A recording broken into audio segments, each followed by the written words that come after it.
که یو سړی پښیماني ونه کړي او پښیماني نه بغیر روژه ونیسي، نو آیا د دې والا روژه کېږي که نه کېږي؟ نو دې سره د دې والا روژه کېږي، خو د سنتو نه خلاف دی. خو څه عذر وي بیا جایز دی. که بغیر عذره بغیر د پښیماني نه روژه نیسي، نو دغه روژه بیا صحیح نه دی، سنتو نه خلاف دی. دویم، که یو سړی په سګرټ، نسوار وغیره سره روژه ماتوي، نو آیا دا څرنګه طریقه دی؟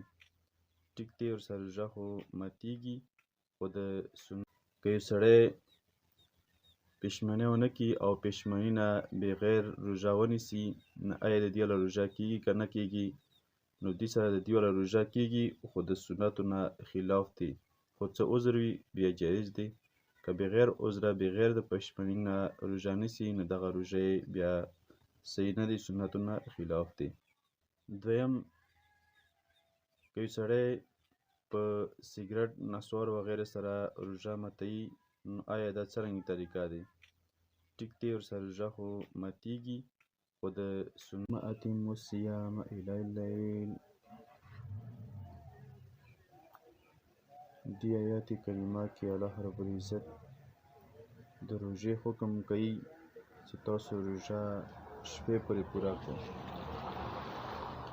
سبعین واخله تر شپې پورې. نو دې همدا مقصد دی چې روژه څه دی، 70 پیږې پورې وي.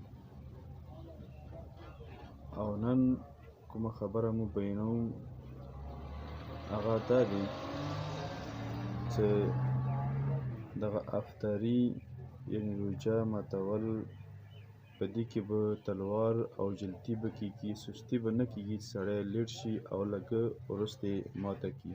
صلی الله علیه وسلم فرمایي، او دې باره کې ډېره حدیث موجود دي چې کوم روژه ماتوي، یعنې د افطاري کوم ټایم وي چې کله هغه پوره شي، بیا هغه کې جلدي کول او سستي نه کول. لکه سهل بن سعد رضی الله تعالی عنه نبی کریم صلی الله علیه وسلم نه دا ارشاد نقل کوي: لا یزال الناس بخیر ما عجلوا.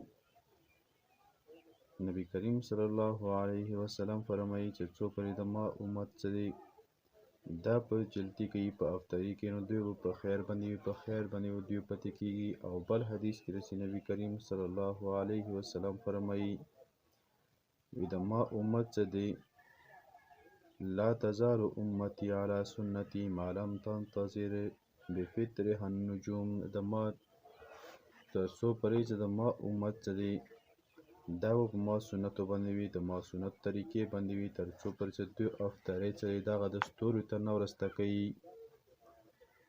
او بل دا چې افطاري کې جلدي کولو باره کې حضرت ابو هریره رضی الله عنه نبی کریم صلی الله علیه وسلم نه نقل کوي، او دا فضیلت دی د هغو خلکو دپاره چې څوک روژه ماتی په جلدي سره کوي. احب عبادي الی عاجلو سره افطاري کولو دپاره فضیلت داري. نبی کریم صلی الله علیه وسلم فرمایي دا د الله تعالی ارشاد دی چې الله تعالی فرمایي چې ما ته خوا بندګان هغه دي چې هغه افطاري کې جلدي کوي، یعنې زر زر افطاري کوي، ستورو ته همدارنګې تیاري کولو ته انتظار نه کوي، وخت داخل شو نو ډایرکټ افطاري کوي. وګوره بل حدیث کې راځي، او الله تعالی ته دغه درې شیان ډېر خوښ دي. نبی کریم صلی الله علیه وسلم فرمایي یو دا چې څوک په افطاري کې نو روژه ماتي کې جلدي کوي، چې کله اذان وشي نو به دوی فوراً روژه ماته کړي او ستورو ته یا د تیارې راختو ته انتظار نه کوي، نو دا هم الله تعالی ته خوښ شوی دی. دویم دا چې څوک پښیماني کوي او پښیماني اخري ټایم ته ورسته کوي، یعنې تر وخته سره نه کوي. دریم دا چې کوم خلک چې لمونځ کوي او المونځ کوي، یو لاس لاندې او بل پاس کې ږدي، یعنې لاندې باندې کې ږدي، نو دغه درې کارونه الله رب العزت ته ډېر خوښ دي. او اوس کوم خلک چې افطاري کې لیټ کېږي، نو دغه د یهودو او نصاراو طریقه دي، افطاري کې بلکې جلدي کول.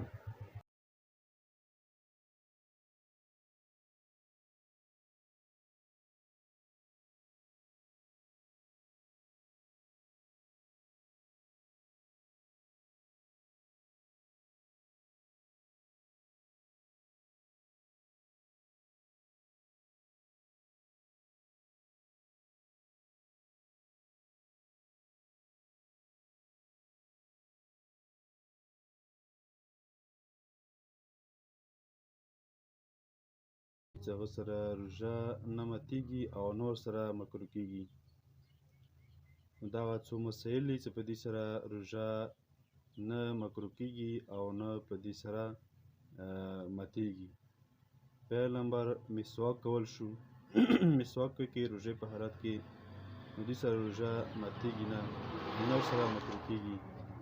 دویم په سر یا په ګیره یا بریتونو باندې تیل لګول شو، کوم قسم تیل هم وي. او دریم چې دی نو سترګې تورول شو. سترګې تورولو سره هم روژه چې دی نه مکروه کېږي او نه ورسره ماتېږي. څلورم نمبر خوشبويي بینول، ګربتي وغیره چې وي، خو لوګي د ګربتي کوم لوګی چې دی دې نه بیا ځان ساتي، دې سره روژه بیا مکروه کېږي، خرابېږي.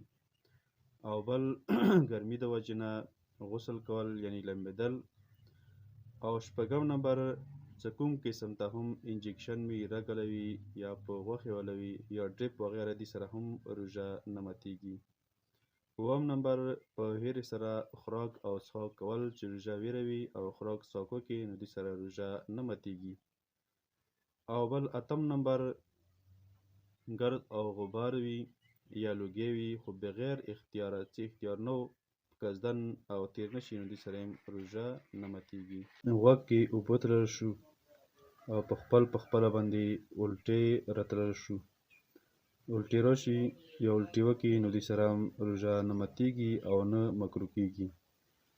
او بل احتلام شو.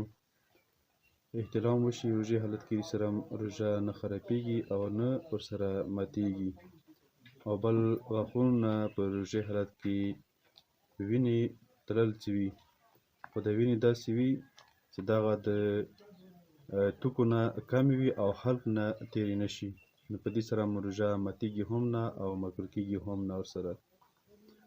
او بل په احتلام وشي یا صحبت وکړي د خپل کور له سره او صبح صادق شور باندې، یا مطلب چې سبا شو خو غسل یې نه و کړی نو دې سره هم روژه نه خرابېږي او نه ماتېږي. بس خوراک څښاک ته وکړي او هغه نه پاس بیا